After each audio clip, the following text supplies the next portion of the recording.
தியான நிகழ்ச்சிக்கு உங்களை அழைப்பதில் நான் மிகவும் மகிழ்ச்சி அடைகிறேன்.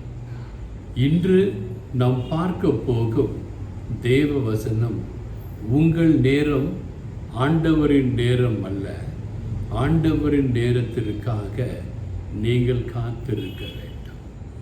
ஆம், எனக்கு பிரியமான என் அன்பு அண்ணா, அக்கா, தம்பி, தங்கச்சி, ஒரு வாலிபன் அல்லது வாலிப பெண் மருத்துவர் ஆகணும்னா எத்தனை வருஷம் படிக்க வேண்டியது இருக்குது, இன்டர்ன்ஷிப் பண்ண வேண்டியது இருக்குது. இப்படி அவர்களுடைய கனவை அவர்கள் எதிர்நோக்கி காத்து கொண்டிருக்கிறார்கள் அல்லவா? அப்படியே நீங்களும் உங்கள் நேரத்திற்காக ஆண்டவரிடம் காத்து கொண்டிருக்க வேண்டும். 2 பேதுரு 3ஆம் அதிகாரம் 9ஆம் வசனத்தை பார்க்கும் பொழுது, தாமதிக்கிறார் என்று சிலர் எண்ணுகிறபடி கர்த்தர் வாக்கு தத்தத்தை குறித்து தாமதியாய் இராமல் என்று சொல்லப்பட்டிருக்கிறது. தாமதிக்கிறார் என்று சிலர் சொல்றத நீங்கள் எடுத்துக்கவே வேண்டாங்க. கர்த்தர் உங்களுக்கு என்று எப்பொழுது வாக்கு தத்தம் கொடுத்திருக்கிறாரோ அப்பொழுது அது உங்களுக்கு நிறைவேறும். ஆபிரகாமுக்கு ஒரு வாக்கு தத்தம் கொடுக்கப்பட்டிருந்தது. அவர் காத்து கொண்டிருந்தார். இடையில் ஆகார் வராங்க, போயிடுறாங்க. ஆனால் வாக்கு தத்தம் பண்ணப்பட்ட பிள்ளையின் மூலமாகத்தான் விருத்தி அடைந்தார்.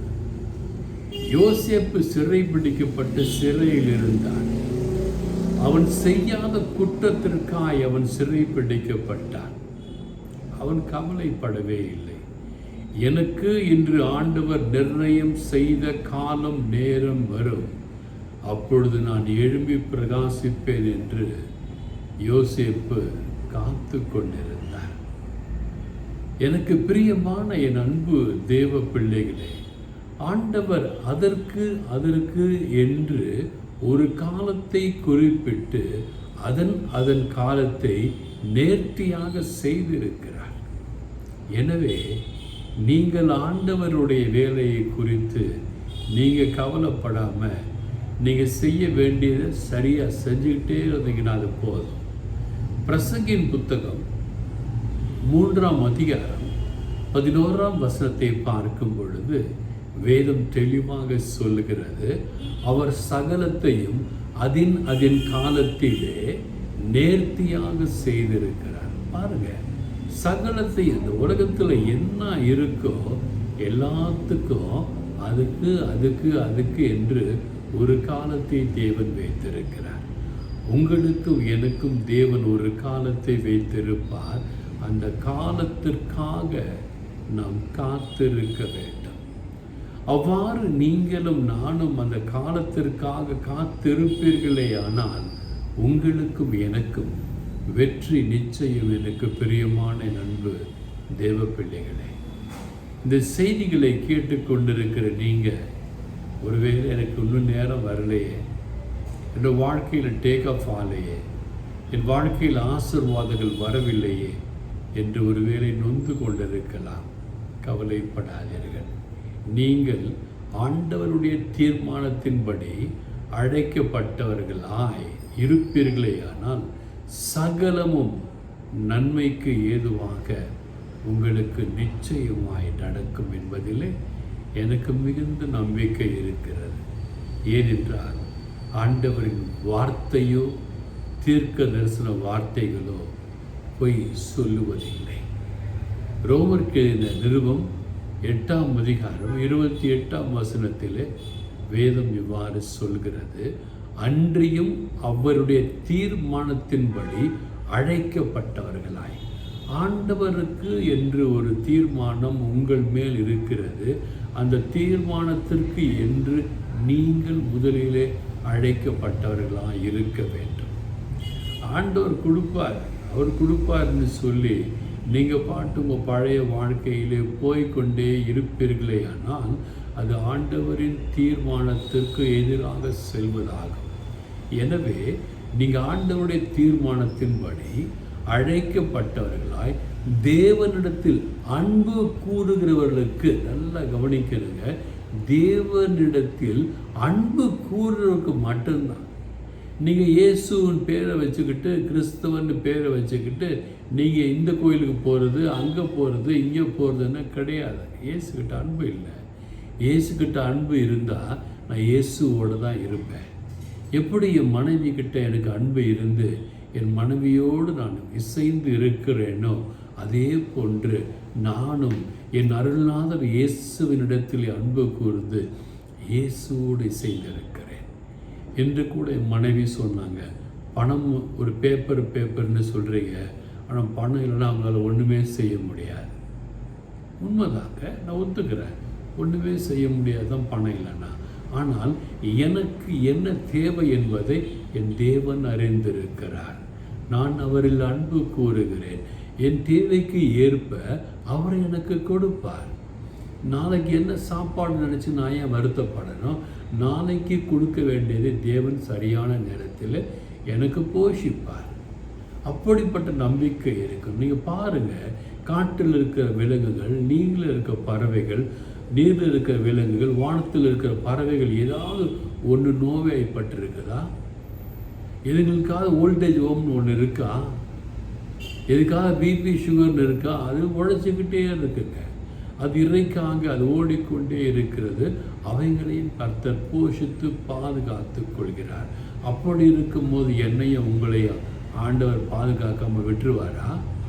எனவே தேவனிடத்தில் அன்பு கூறுவதற்கு சகலமும் நன்மைக்கு ஏதுவாக நடக்கிறது என்று அறிந்திருக்கிறோம். தேவனிடத்தில் யாரெல்லாம் அன்பு கூறுறாங்களோ அவர்களுக்கு சகலமும் நன்மைக்கு ஏதுவாய் நடக்கிறது. யோசேப்பு தேவனிடத்தில் அன்பு கூறின அன்பாயிருந்த காரணத்தினாலே, அன்பாயிருக்கிறேன் என்று கூறிக்கொண்டு அமர்ந்திருந்த காரணத்தினாலே சிறைச்சாலையில் கர்த்தர் அவனை உயர்த்தினார். அவனுக்கு என்று ஒதுக்கப்பட்ட நேரம் வந்த பொழுது ஆண்டவர் அவனை உயர்த்தி பிரதம மந்திரிக்கு கீழே அவனை அமர வைத்தார்.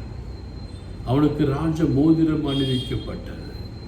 ராஜ ஆண்டைகள் அவனுக்கு கொடுக்கப்பட்டது. உயர்ந்த ஸ்தானம். உங்களையும் என்னையும் கூட ஆண்டவர் உயர்ந்த ஸ்தானத்தில் வைக்க பார்த்து கொண்டிருக்கிறார். ஒரு நேரம் இருக்குதுங்க.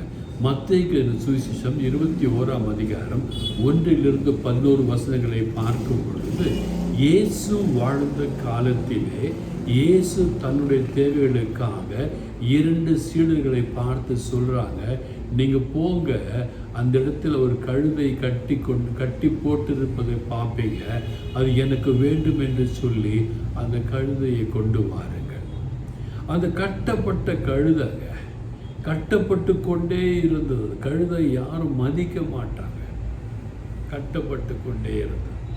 அந்த வீட்டின் எஜமானனுக்கு தேவையில்லாத கழுதையோ என்னமோ தெரியல, கட்டி போட்டே வச்சிருந்தான். விடுதலையே இல்லை அந்த கழுதைக்கு, கட்டி போட்டிருந்தது.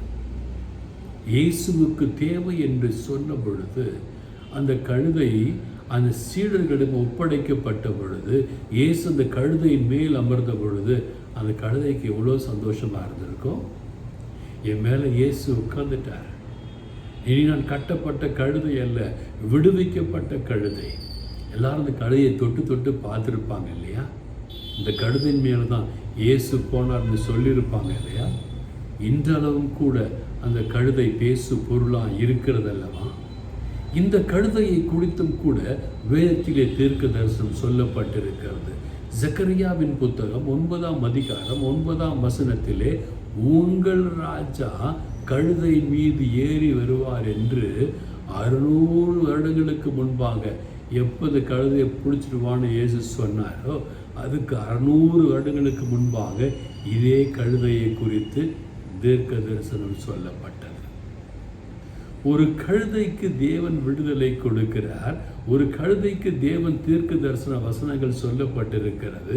ஒரு கழுதை தேவனால் மகிமைப்படுத்தப்படுகிறது என்றால், நீங்களும் நானும் ஆண்டவரின் சாயலாக உருவாக்கப்பட்டவர்கள்.